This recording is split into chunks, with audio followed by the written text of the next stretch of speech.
Good day. My name is Ken Johnson. I'm a planner and an engineer from Edmonton, Alberta, Canada. My presentation today is on the elements of water distribution in Arctic Canada. To start things off, I wanted to go over very briefly the water supply system in general as you see in the communities of Arctic Canada. This one you see is in Iqaluit, Nunavut, Canada. And what you can see is the water supply, the water treatment and reservoir, which is pretty standard.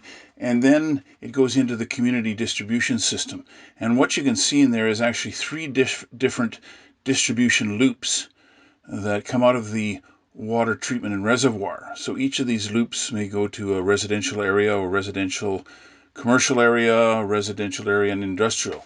So what is key to that is that the system loops through these areas and comes back to a reheat and recirculation facility. And within those facilities, the water is reheated, and there's a pumping system that essentially takes it back in to that same area. And with this function, the system is provided with freeze protection. Starting off with the elements of water treatment are the materials used. The main material that is actually used in the Canadian Arctic is high-density polyethylene, HDPE, which has been used in the Arctic for buried systems for about 45 years. It is available with heat tracing and pre-installed channels, but the nature of the material, if you're talking about its fundamental advantage for Arctic systems, is that it can actually be frozen and thawed and it will recover. You can see in these pictures, the one on the left-hand side, as you see, is a three-pipe system. One pipe for the sewer, one pipe for the main water supply, and one pipe for the recirculation and reheat water supply. Another advantage of HDPE pipe is that it's very, very flexible. If you look at the water pipe in the lower right-hand corner, you can see that there are three backhoes that are shifting a system or section of pipe into a trench. So its flexibility allows it to be easily installed in very long lengths under Arctic conditions. Certainly there are other pipe systems used. PVC, polyvinyl chloride, is used on occasion, but again, it becomes very brittle in the cold and may shatter when frozen. And ductile iron is also used in a few applications. If you look at the photo on the upper right-hand corner, this is actually a system, an above-ground system in the community of Inuvik, NWT, Canada, and it is ductile iron. Pipe connections are a very important part, of course, of the overall pipe system. When using HDPE pipe in the Arctic, the most common way of joining a pipe is called butt fusion, and you can see in the photo on the left a butt fusion machine that is used for a large diameter HDPE pipe. So the butt fusion machine basically positions the two ends of the pipe in a very clamped down position so that they can be joined. And what has happened is that the ends of the pipe are shaved perfectly flat, and then they are heated.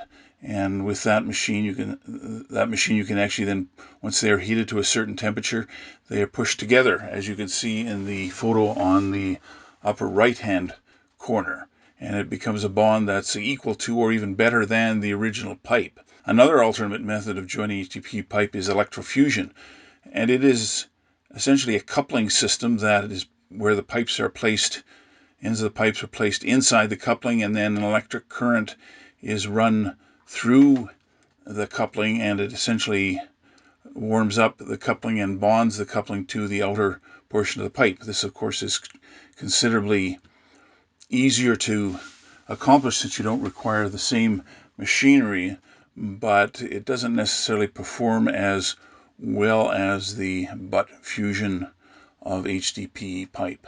Another aspect of piping is freeze protection. The main element used for freeze protection is the pipe insulation, and the most common material used in the Canadian Arctic is polyurethane pipe.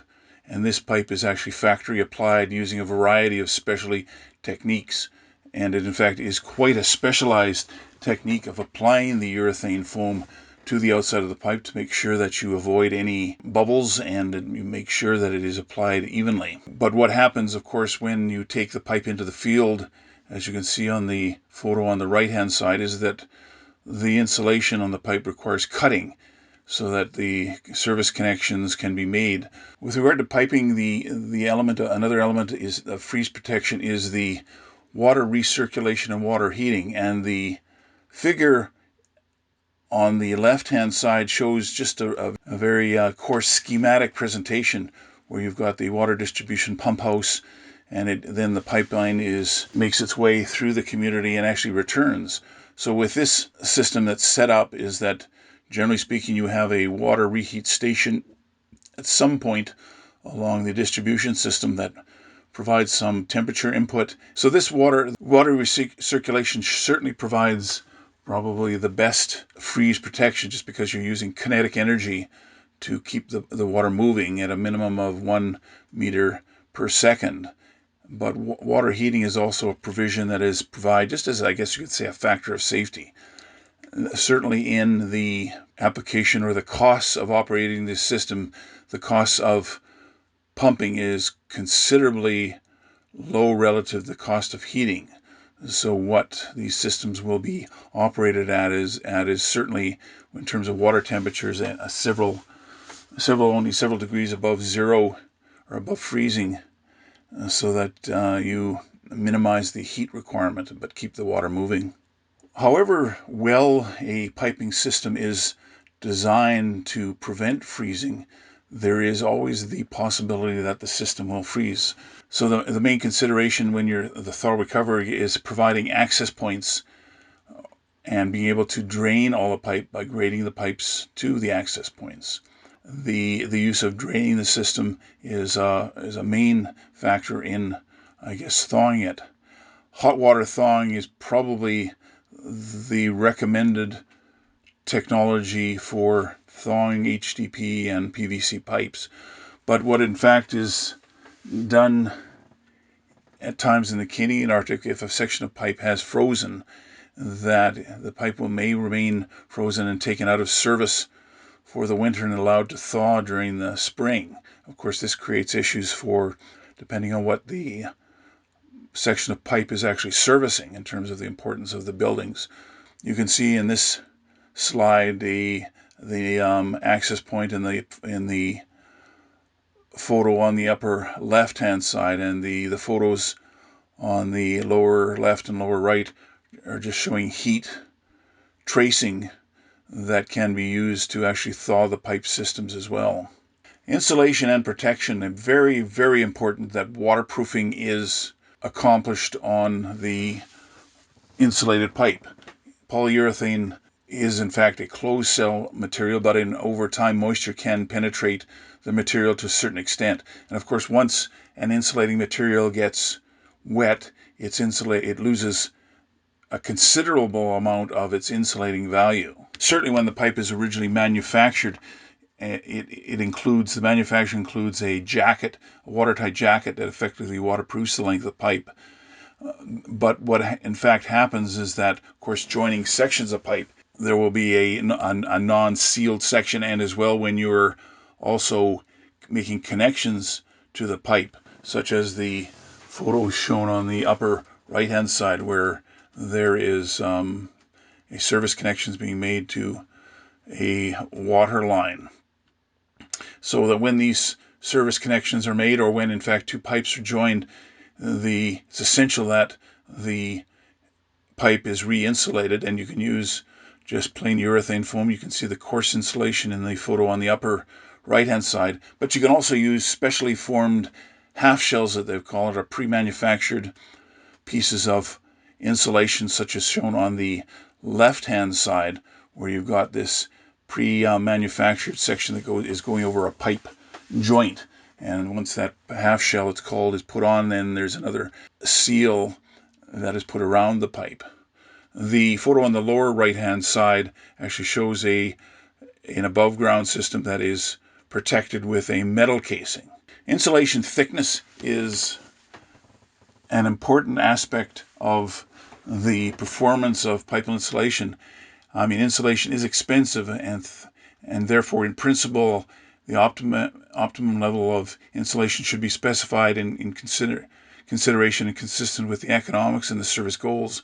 But what has developed in the Canadian Arctic is the general acceptance that 50 millimeters or 2 inches of isolation is generally recommended unless you've got some fairly specific circumstances. And this standardization, I guess you could call it, has developed over many years of application of insulated pipe. As was mentioned before, that access to the water system is important for general maintenance, but in the cases of when a freeze event occurs, however infrequent that may be, is you need to get to the system. Certainly that access is probably more important as it applies to the sewer system, because you definitely need to have general maintenance on a sewer system for clean out with the accumulation of debris. But the general use of access takes sort of 3 different configurations. There is an insulated double-walled steel vault, and that's the picture immediately to the right. And you can see in this picture is that you've got a hydrant within that vault, but you've also got the water line and sewer line. You can see 2 pipes going in. What is also interesting about this photo is that you can see the active layer and the permafrost. So if you go down, you can see a very definitive line in the trench that shows the active layer, where the active layer is meeting the permafrost. So with the other types of things, the double-walled steel vault, there's also cast-in-place concrete, and as well insulated double-walled HDP access vaults, which is in fact what you see on the photo in the lower right-hand corner. This is an HDP vault, which is used for just a water main going through. The advantage of these particular types of vaults is that they are very inexpensive compared to the double-walled steel vaults. You can also use precast concrete vaults. The reason for using the double-walled steel vault has evolved with time is that these are completely manufactured in a factory setting, so the quality of the manufacture is consistent, and so it just requires shipment to the site. But they are also very robust for the elements of ground movement in permafrost conditions. In terms of water services, freeze protection, as has been mentioned throughout this discussion, is extremely important. And for freeze protection in a water service, the elements are pipe installation, electric heat tracing, water circulation, and the final one is bleeding water to waste, basically opening a valve in the house and bleeding the water off and just allowing the water to keep moving. Certainly, if you're looking at all of these these conditions or these elements, is that bleeding water contributes to a very large water use, and in fact becomes very expensive for a system operation. You can see on the picture on the left a connection to a water main, and there would be 2 of these for a water service connection. You'll notice the gooseneck as the water service comes out of the main, and this is for thermal expansion in the water connection, and then of course insulated pipe. But the configuration of the recirculation line is the photo on the immediate right-hand side, where you've got the 2 services coming out of the water main and going through the building wall, and you'll see that there's a circulation pump immediately inside the building that recirculates the flow back to the main, and then coming off that line is the actual flow connection or the water service connection to the household. The picture on the upper right-hand corner is actually another unique type of freeze protection, and it only requires a single water line. So how the freeze protection is accomplished with that is that water comes in and fills up a tank in the house, and then it is pumped back out to the main. So you get the water recirculation by sort of pumping back and forth. And that brings me to the end of my presentation. For more information, you can certainly contact or see any of these following websites.